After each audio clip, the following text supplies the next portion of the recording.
All right. Well, hi, everybody. I'm excited to see everybody today.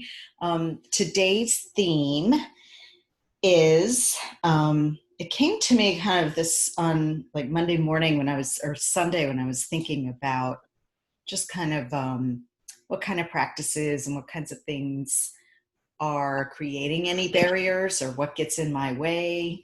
Hi, Carlene. Hey Um, guys.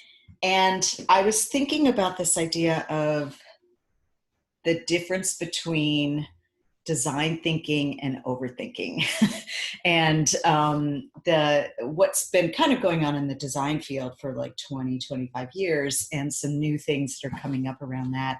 And I see it in our common communications, and also especially now as people are trying to figure things out a little bit in a vacuum, which is always harder to do than when you can be in community with people and like quickly adapting and figuring things out. Hi, Kristen. Wow, everybody's so dressed up today. We all got necklaces on. Um, all right, so I wanted to just go over a few things related to the distinctions between like what design thinking is, what I meant by the design thinking versus the overthinking, and that image that really came to me. And I was thinking about this theme of like spinning wheels, this idea that a spinning wheel can be something that's really, like we're spinning our wheels and we're just like, and we're just like digging ourselves into a deeper and deeper like groove and making a trench. Or this idea of spinning wheels that you can, in our, I think it's Rumpelstiltskin, be making golden thread out of hay.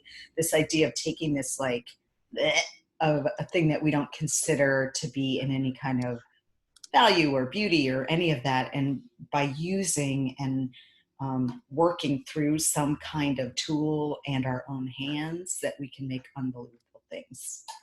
So I'm going to share my screen and just go through a couple things and then open it on up to, let's see where we are.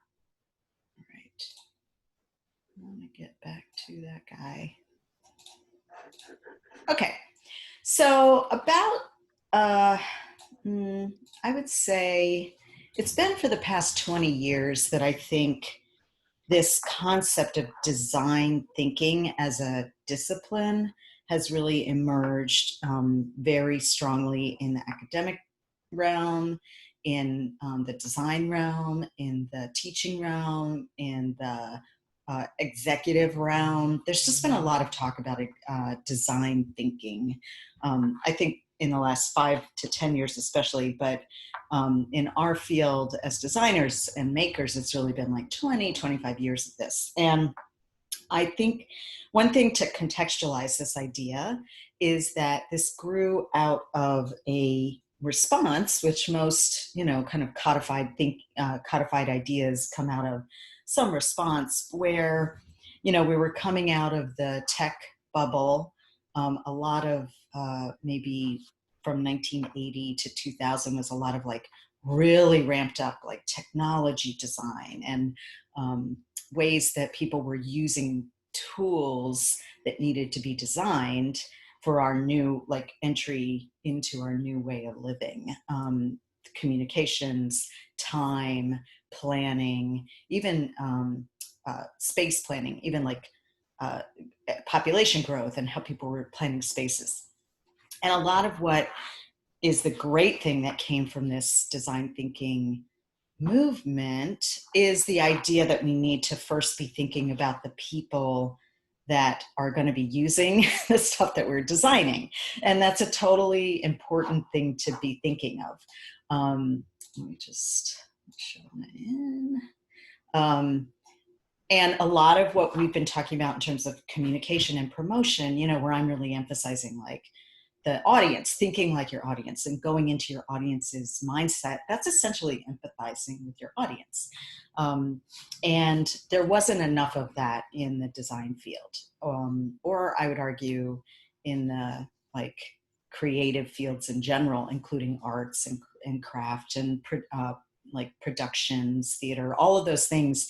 There wasn't enough of that empathy for the audience. There was a lot of just kind of like high level, decisions about what should be made, and then going through a process of making it, and then of course testing it all the time. But this grew out of that, and the idea that communities were not involved in making decisions about things that were designed for them. So the design thinking concept, as designers and as people that have to make things, we've always been doing some variation of this.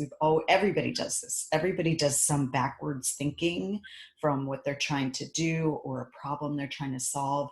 But it got really kind of broken into 5 steps. And Kristen brought this up on one of our calls like a couple months ago. And I wanted to circle back around it because there's another component to it, which is the design sprint concept, which I want to bring to the discussion today. So the 5 steps are empathy. So empathizing with your audience and your community, and whether it's place or whether it's demographic or psychographic. Then the next one is to define the needs of that audience, and kind of getting it more defined in terms of, well, what's going on that, and this feels very, to me, like very productive, but into iterative, but also reactive. It's reacting to the needs of a community or the needs of an audience, which I think is good. Especially if you're designing products that people have to use. Then the third step in that process is ideas. So you think of all the things that might come up around the, what you learned, the empathy, the definition, and then what ideas you have for what you might do. And this is intentionally at this point because of that need to, just gonna get some background noise somewhere. Oh, Shabana, can you mute yourself? Just because you got some background noise. Sorry about that. No problem. So, and this is good because a lot of people that are in the jobs of designing things or making things just kind of like go with their own idea. And if it doesn't come from empathy and definition, it's really just your own like ego, and not in a bad way, but just like your own egocentric like idea of what's going to be good. Then there's prototyping, which is trying things out, making things. And again, this is really geared toward the tech industry, but I think that prototyping is the same as drafts or sketches or concepts that we do, ideas that we might have for a grant proposal, that type of thing. And then the last thing is testing. And so that's like actually engaging with the audience and seeing what of your ideas worked, what of your prototype worked, what didn't. And then it should be iterative where you could go back through that cycle again, or you could pick up at, like, let's say your testing doesn't really reveal anything new about the empathy or definition, but it really reveals something about your own ideas that were like off the mark or not quite right, or too many steps ahead of the user. And so this has been something that is like everywhere. People like academic papers, in our design field, people talk about it all the time, in planning, public works, all of that. So that is a great process, and it is designed to be iterative. So it means that you might be like going through it a lot, which I think is really good and challenging at the same time. So my own experience is that it can be too iterative, and it can be sometimes you can get yourself stuck in overthinking if you keep trying to go back to things, either just for the sake of it or because you're trying to like force some decision about something that isn't quite right. And that you have to have your own practices of knowing when to stop. And that is a skill, and that is a practice. And often it is related to asking your audience and asking them to help you know when to stop.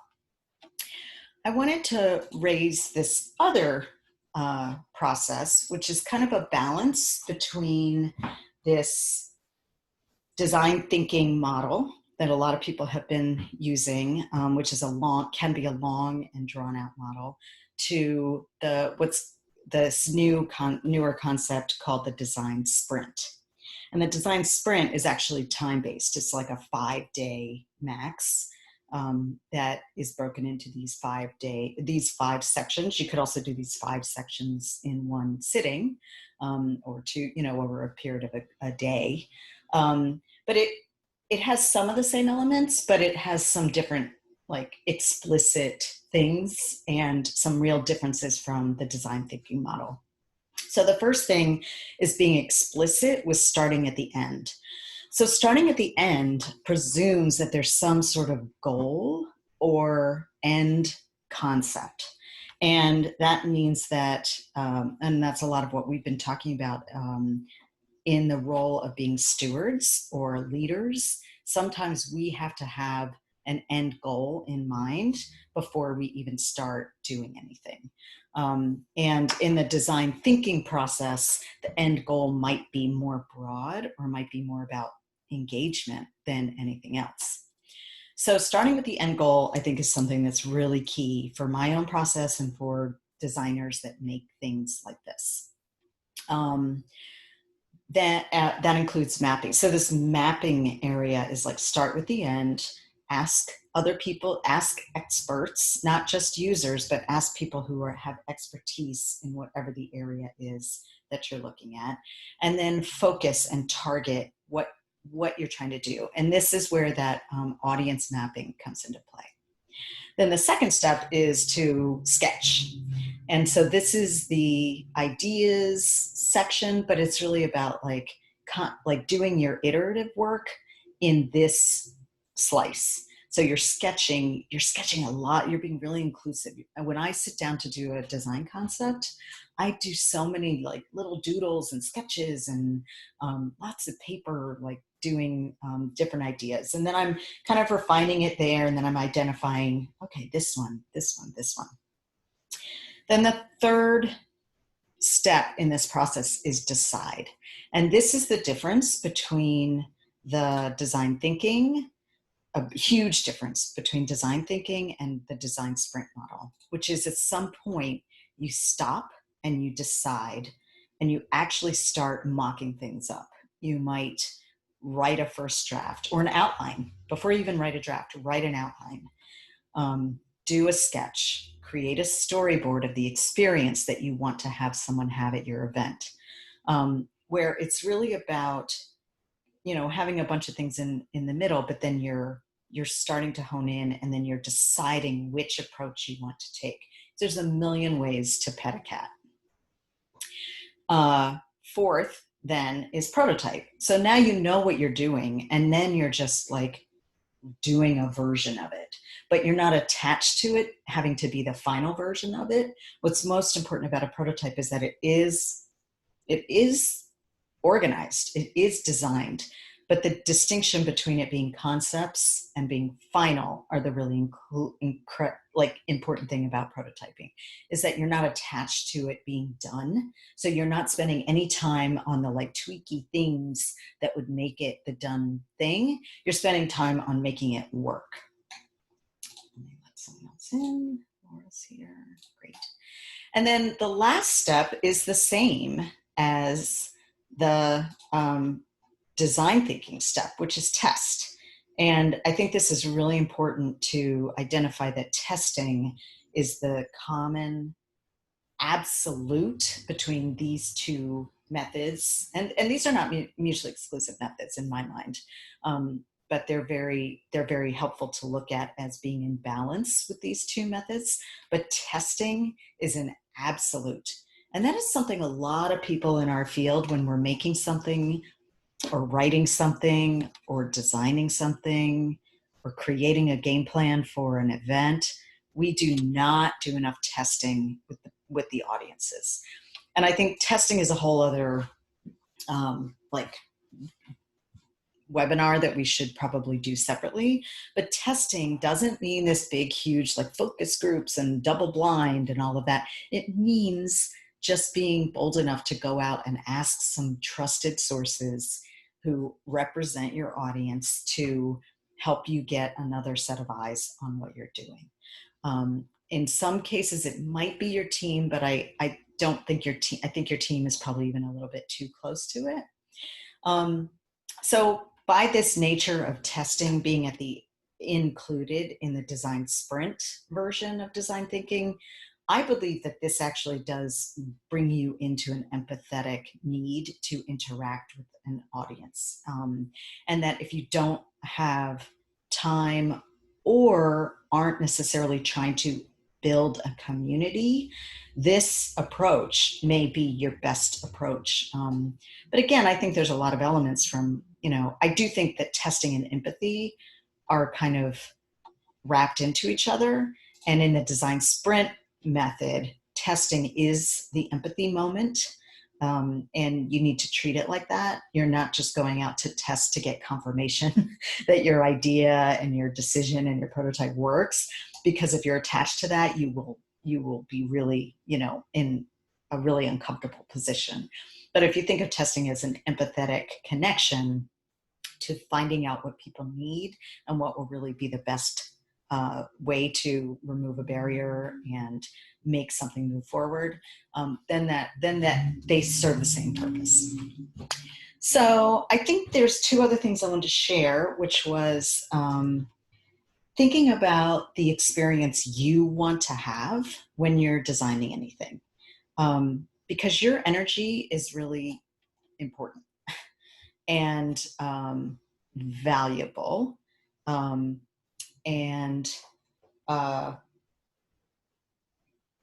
where you want to put your energy is part of the decision-making process of which thing you're going to be doing. It's not just reactive. Design is never a reactive thing. You have to think about things, you have to consider all the things, but also how much energy do you want to be putting into considering every single possible aspect of it? And at what point is that going to hold you back and create a barrier versus moving forward? And at what point is it responsible mindfulness around what you're doing? I think it's really important to remember you and your energy in that equation. So I have different practices for this. Like I have my design process where I know, if I need to take a break, I'm like, okay, go take a shower or something. There's like a thing that's like my break point where I'm like, I'm no longer thinking about all of this stuff until I get to testing, in which case it might open up some more things, but I got to move forward with making at this point. And I think the other thing is working with what you know for sure. We as human beings are really good at creating all sorts of possible scenarios of everything that might be happening, or presuming how other people are feeling or reacting. And that is almost always in our own heads. And it may come from experience, like we know this person, we know how they're going to react. But I also like to push that. Like, do I know that? Like, what if it's different today? What if something I'm doing is actually bringing about that reaction? What if I did it differently? And leaving that behind and focusing on just the things I know. And if we want to boil it really down to like truth, like working within your truth is, in my opinion, has been most helpful for me to just keep moving and being open to other people's truths and being able to understand that both can coexist, but that I can't stop myself before I've even done anything because of other people's potential truths. So I just want to share these again because I missed a couple chats asking to take pictures. Anything I ever put up on screen, let me just say right now, you're totally welcome to screenshot. So I'm gonna put that one up there. 2, 3, 4, 5, and this one.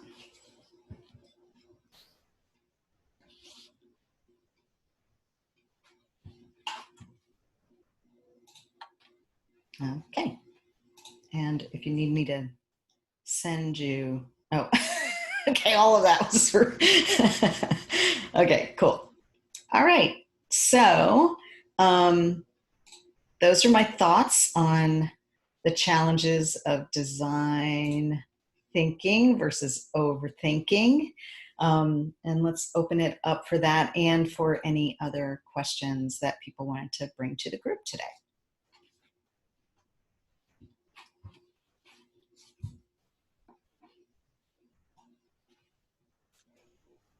Ennis. Hi, Hi. Kristen.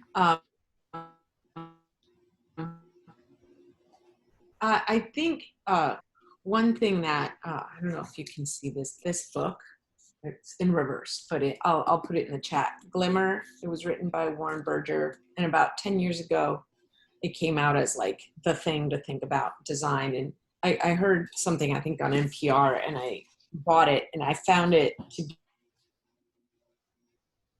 be designing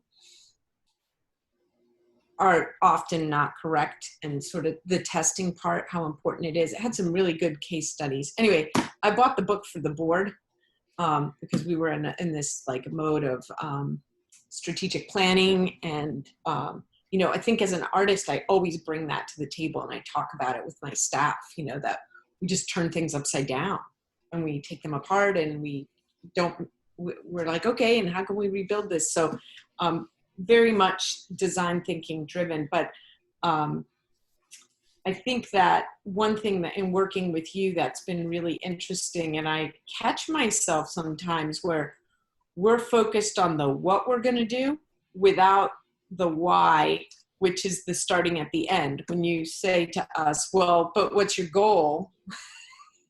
We're sitting there going, oh, right. We need the goal first before we start building it. So I think you take us through the sprint process sometimes with your tool. And I mean, maybe Brienne can speak to this too. It's like how useful that is, because you realize, like, even in talking about, should we have a virtual gala or should we have a virtual celebration? It's like, well, what's the goal? You know, what's the goal? And once you define the goal, it's like, well, is this the mechanism for it? Or the mechanism for it?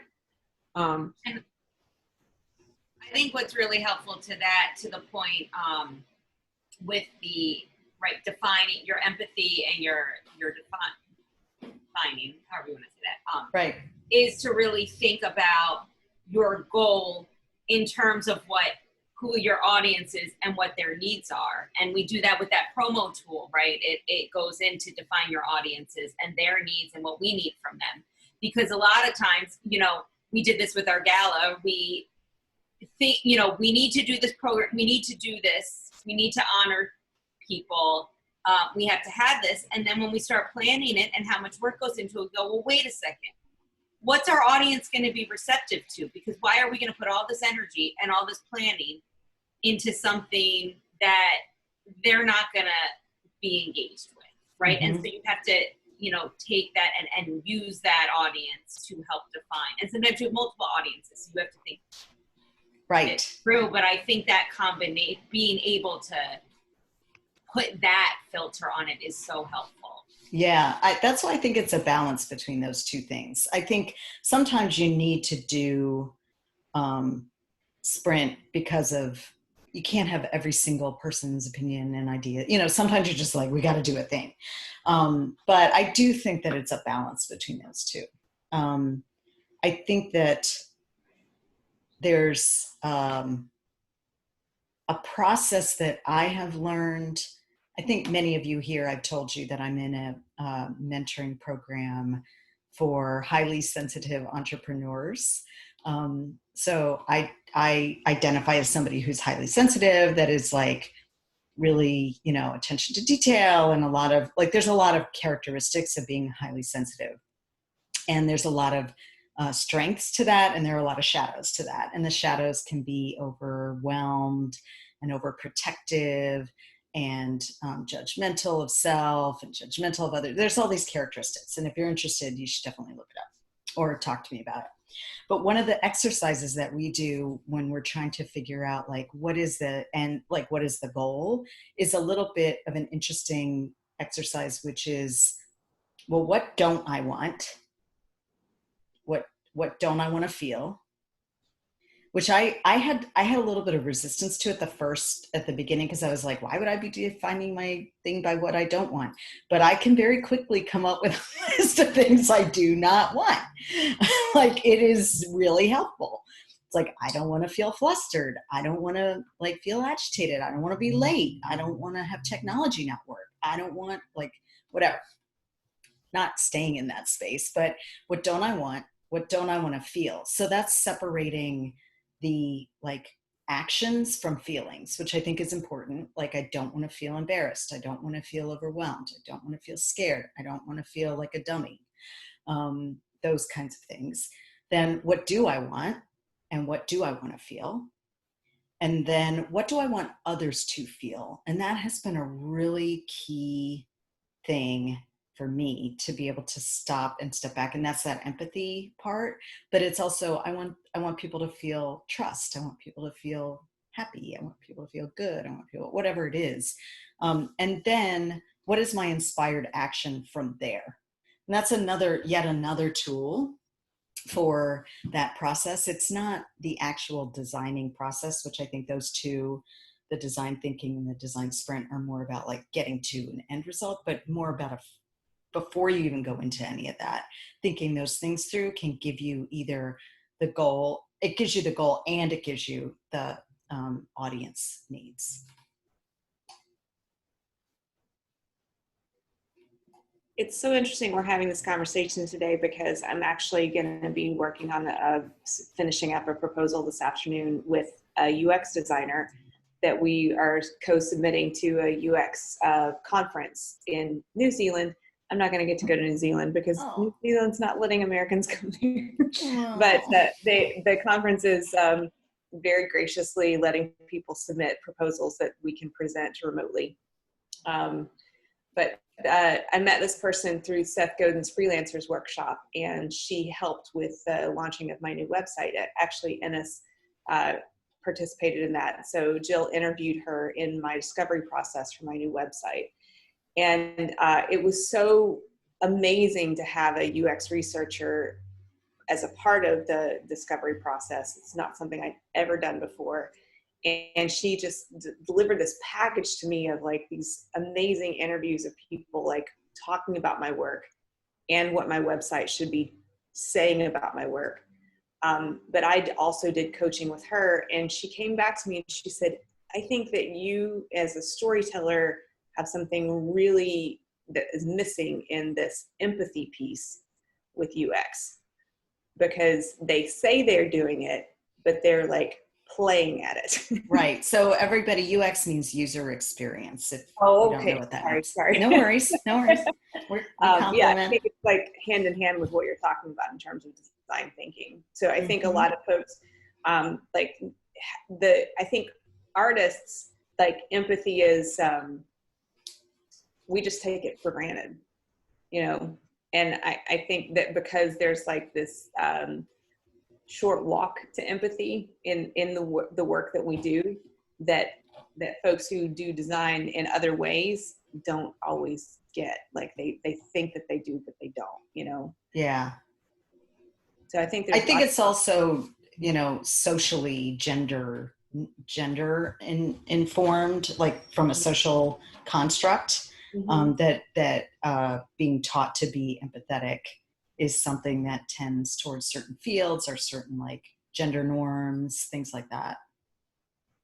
Yeah, I also think it's just not something that you can necessarily bottle up and package and make formulaic. You know, I think that's maybe what they're trying to do in some design processes, and it's messy and more, you know, iterative, as you would say. You know?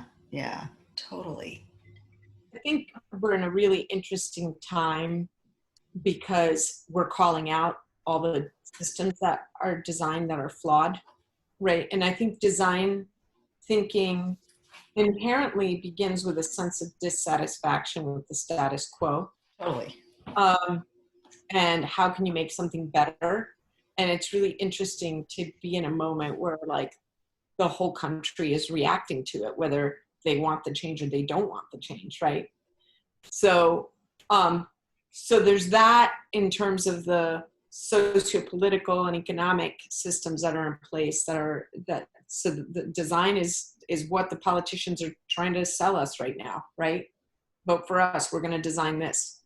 I think the pandemic has very quickly forced adaptations to new design models, and it's forcing us to think through how we flow and move through our work, our lives.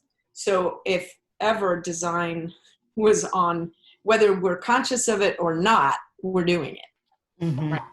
We're designing how we're shopping, how we're consuming, how we're entertaining ourselves, how we're working, how we're keeping ourselves safe, how we're reintegrating into society. I just think it's, oh my God, if ever I've used this tool, never mind communication, it's been financial, structural, organizational, programmatic. It's like Everything. Yeah. everything. Yeah. So I do find it really useful to have some of these tools. And I wanted to share that. I was listening to Hidden Brain, the podcast by Shankar Vidatta, over the weekend. I think it was the weekend. Yes, Sunday. I was in the studio. And there's some sort of researcher who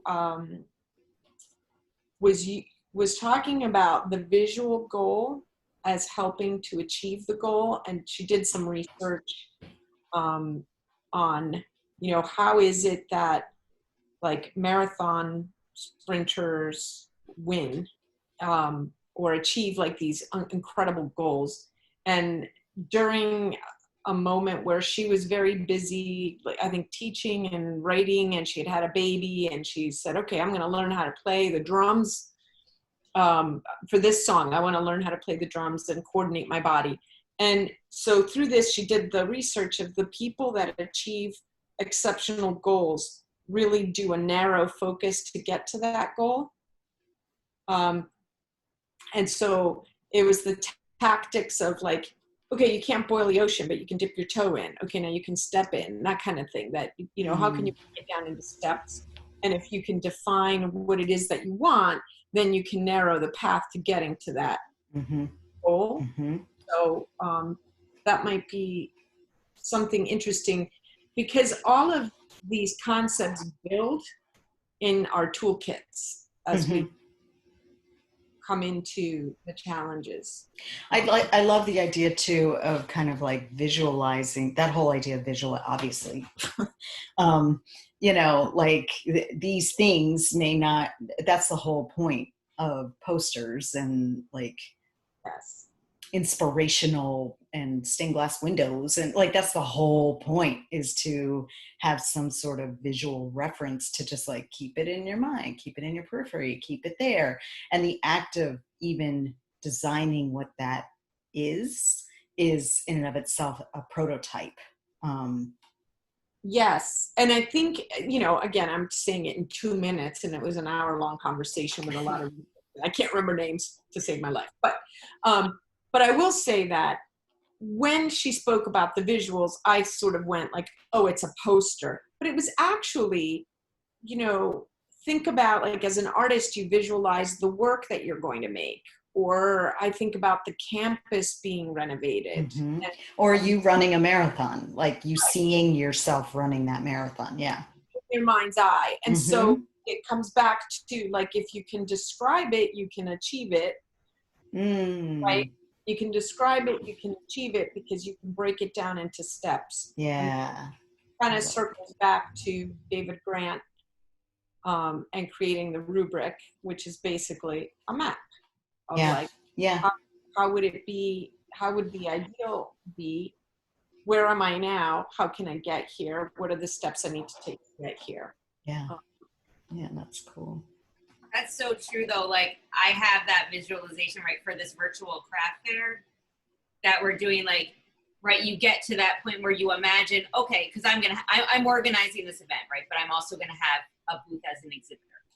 And so I have this visual of imagining people, like people that I know coming in, right, having conversations, and then what's going to be their experience. And I was making the images for all the artists, like the preview images yesterday, and thinking about, okay, what is that process of an attendee that doesn't know any of these artists, and then are they going to go through, see this image, just click through to their website to see what they like, or what's going to be that experience? And it's going to be very different. So I'm trying to think through all the different ways that people are going to experience it. But having those visuals is so helpful to then think about all those details and the ways in totally which people are going to act. And that's why we use the term public image. You know, it's not like a fake, it's not like a veneer. It's like imaging. It's deciding what you want to be putting out in a public outside of your head. Kat, did you want to ask you said you had a question that you brought to today's meeting. Do you want to ask that now? Sure. You know, this is, I guess, a follow-up to the conversations that you and I have had before. I developed a process, and everything we're talking about today is so apropos to what I've been going through and organizing. How am I going to bring this idea to the teacher in a way that she sees how I've already mapped it out for the whole school year? So in doing this, I developed a 5-session process. And the first session being identifying what the subject is and giving her examples of subjects that she can bring before her students, like Black Lives Matter and the racial divide in the United States of America, white privilege as it affects the lives of minorities and non-white citizens, issues that are right now currently in the media and news. And then the second session would be the students are grouped into pods so that they can explore the subject and identify the range of perspectives. And then their third group would be, the third meeting or third session would be the mediums that one use to express these ideas that come out from that second session, and decide which ones, which mediums best amplify the expressed emotion, opinion of the facts and so forth. So for example, they could use painting, music, movement, words, and they can use any combination of these. But to move them from writing a report with words to using all mediums to express the thought. And then that fourth session would be putting it together. Now all of this is spread out through the course of the school year. And then at the fifth session would be a critical examination of the mosaic that was put together in session 4 to be sure that the clarity of the expression is there. You just went through each of the 5 parts of the design thinking process. Exactly. And awesome. That's what I was thinking. Exactly. So my big question is, okay, now that I've identified this clearly, how do I price it? Because for me, like, I'm an independent person. Like, I'm not working with anybody. I've developed this program as something that I think would be a real asset to teachers and to educators.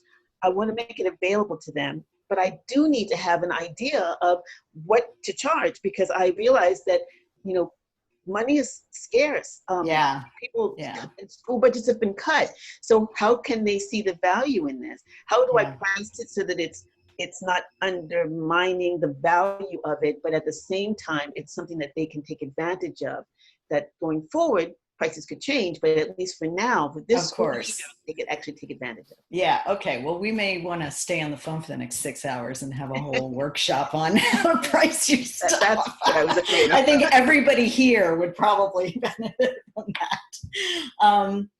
I do have some ideas and some like quick thoughts on that, but I'm wondering if anybody who is an entrepreneur here, or all of you are actually in this boat, had any like gut reactions to what Kat was asking.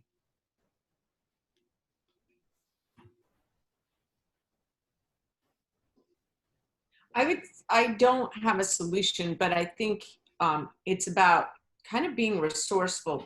For example, to me, that sounds like you're like who creates curriculum and who gets paid for creating curriculum. So does that become a book? Does that go through some sort of educational licensing process? Because it's like, if I were to design like a brand new, I don't know, pitcher that is so revolutionary for your orange juice in the morning, and I want to sell that design to Walmart, how do I do that as an independent artist? There's got to be an agent. There's probably a middleman, somebody that introduces you to the buyers, and there's probably a whole process of then having it manufactured and then distributed. So I don't know in education what that.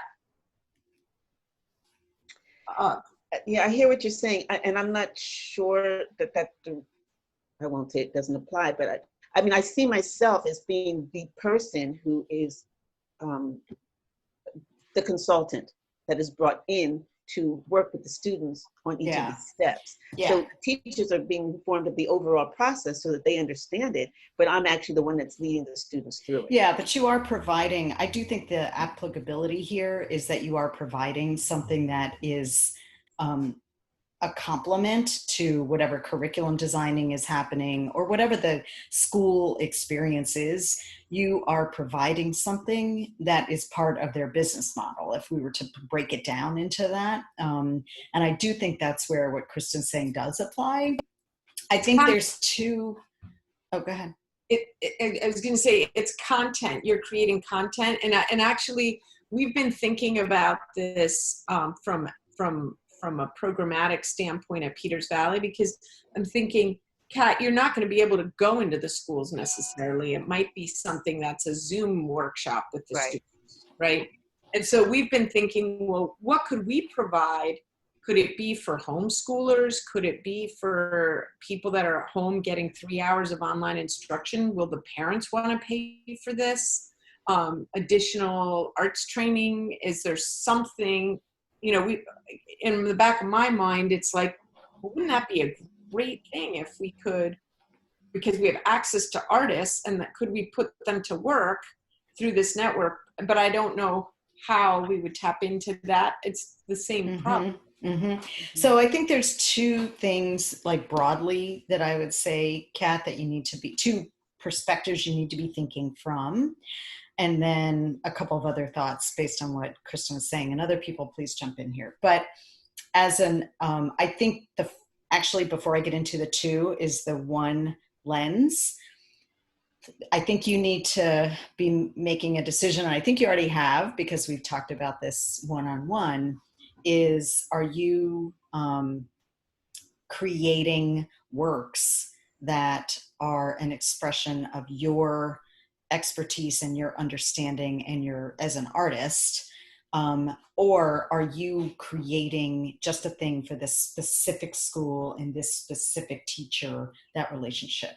And it feels to me, just based on kind of not just what we've talked about, but what I think is probably the most sustainable way to go about this, is that everything you do in your work, and this goes for everybody, is essentially research and development for your version of you, of your professional version of you. And so nothing you do is only the thing that you're doing. You should always be thinking about how it is adding to your skills, or how it is creating a framework for something, or what it is that is contributing to a method or a way or an idea that other people could be taking and doing something with, but is of value. That research and development time, R&D, that is of great value. And I mean, that's what Public Image Works is. That's like 35 years of me doing this work and being like, oh, we could package that and many people could benefit from that. That's really the ultimate goal. And it can be an income source that doesn't have to be recreated each time, because it's got all these foundations. So I'm hearing a similar thing in that you've created a framework and an idea, but I think everybody here probably has a similar version of this, where you're like, I do things in this way, and I think it's like unique and innovative, and it could be something that is packaged to represent you, not just a product or content. Right. So the two things in terms of pricing, just to like give it a very short summary of figuring out pricing, and then I'll give you some examples. First of all, any pricing, anybody who is doing anything that is entrepreneurial in any way or independent in any way, which is pretty much all of us, one way or the other, you need to figure out what you need to be sustainable as an individual, for your family, for your operation. Like, you need to take some time and be okay with making your real budget, like the real budget. Like, I need to make, $90,000, or I need to make $500,000, or I need to make $12,000 in a year. Whatever it is, there's no judgment on like how big or how small. It's related to you and what you really need. Not just like, what's my bare bones get away with, but what do you need to thrive? What do you need to be successful? What do you need to survive?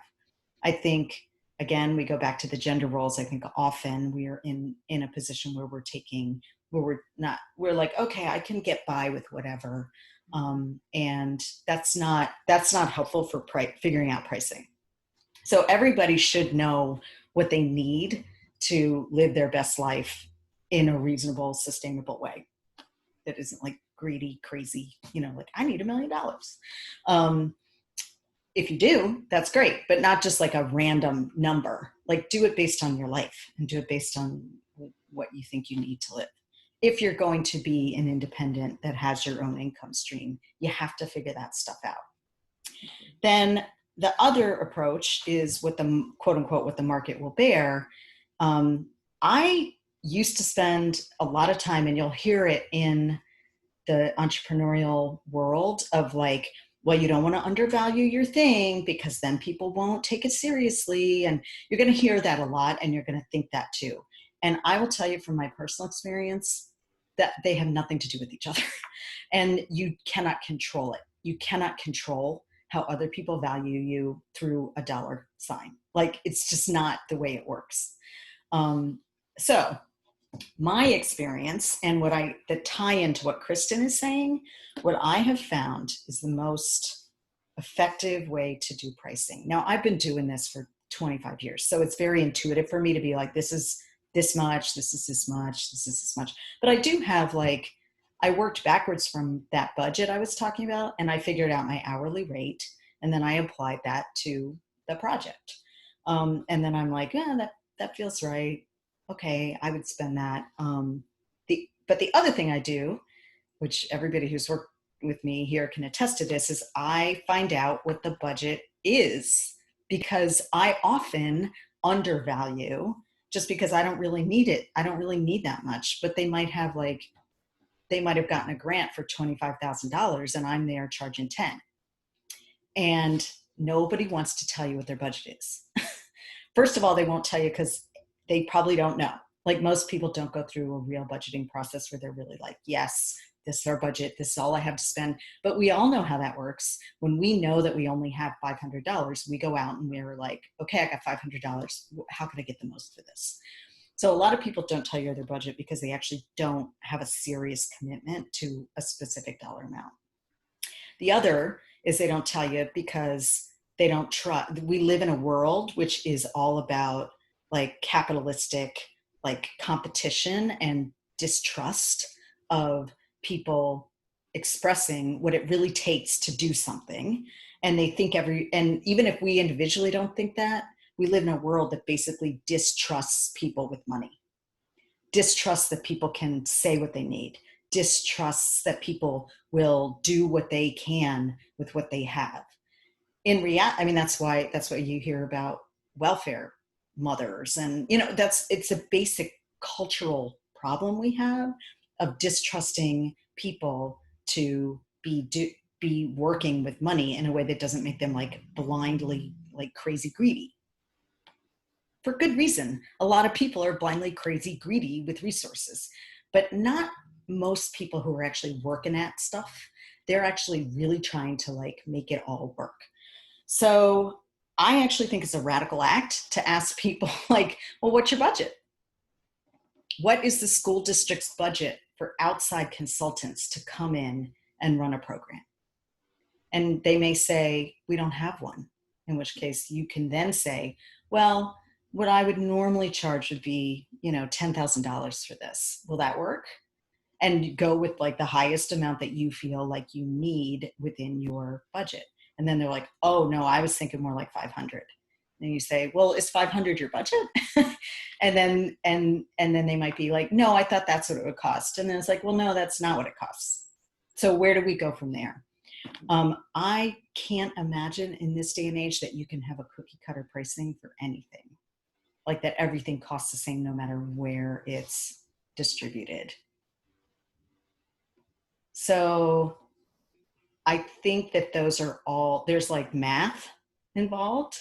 So really figuring out your hourly rate, figuring out really what you would value it, and not bringing in that other idea that we were talking about earlier of how you think they might think, you might think they might think, but really valuing it. And then the next part of the equation is having that conversation with them based on what they have, what they think it is. And much more transparent and not like dancing around each other, but like just saying like, okay, what's your budget? You don't have one. This is what it normally costs because I know that. And then they're like, oh, no way.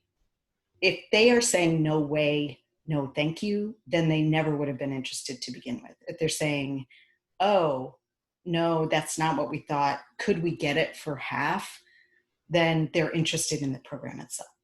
Okay. Does that help? That's very helpful. Yes, thank you. Any thoughts on that? Well, I think that one of the things that you do, I think because you're an S corporation, but I think anybody could do this, is the idea of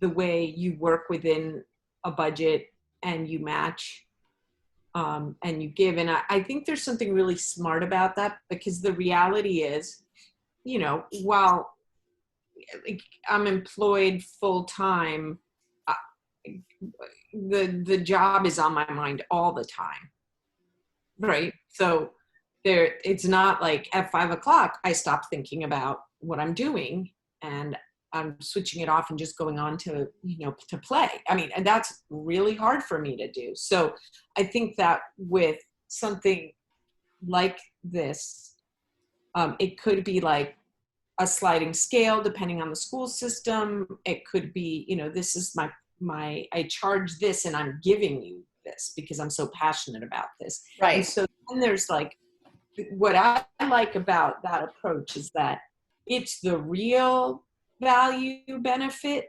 beyond the dollar. Yeah, thanks for bringing that up. Like, I do that for a variety of reasons. So first of all, just a couple of numbers things before people might need to get off.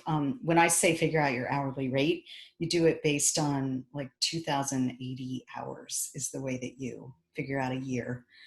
Even though Kristen's point is really right that you don't have hours that you turn on and off, but to figure out an hour, quote unquote, hourly rate, you divide it by 2080.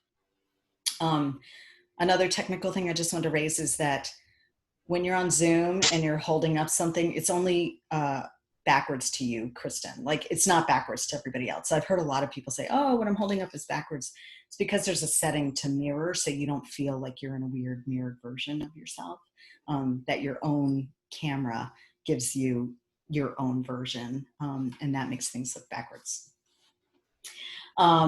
So the thing that Kristen is talking about, which you might want to employ here, Kat, and other people too, is the match, what I call the match, which is basically there's a real value to the work, and then working within people's budgets, saying, well, whatever you have in your budget, if it's not what the real value is of the work, then I will match that, and that will get us, I'm putting in skin in the game, you're putting in your money, but I'm bringing my expertise. You're not like buying this thing from me.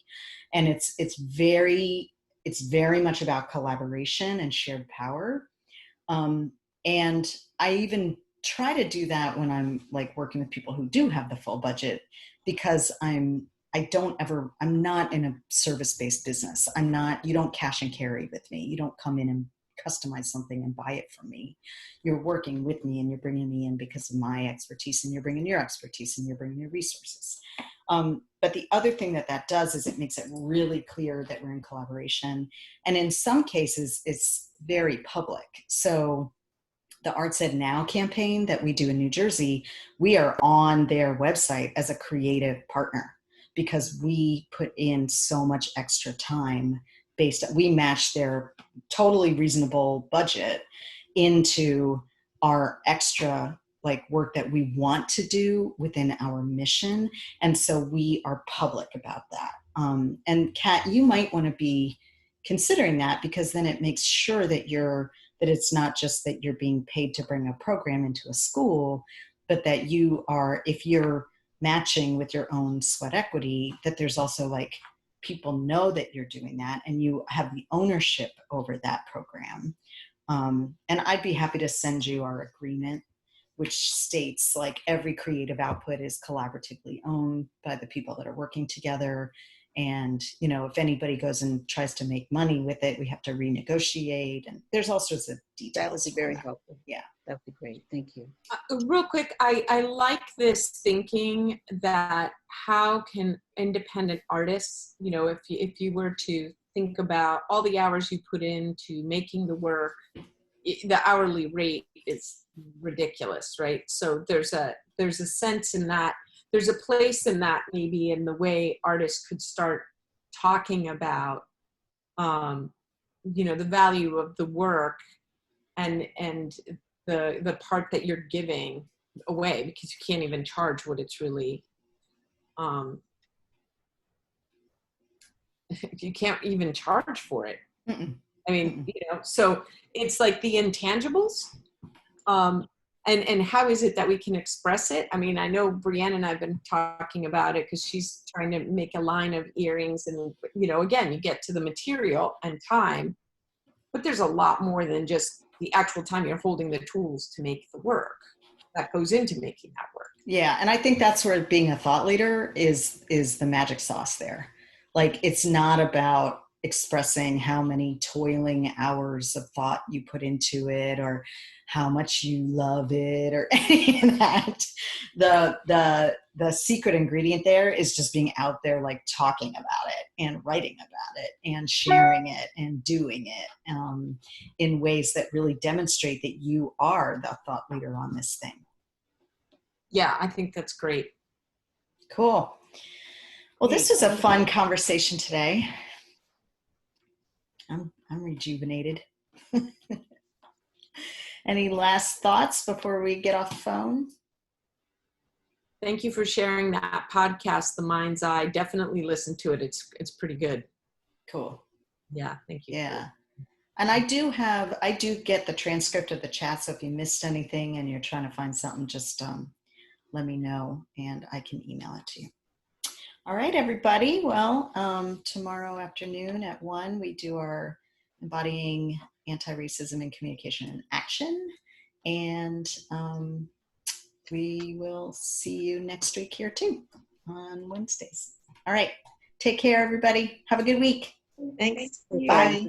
Bye.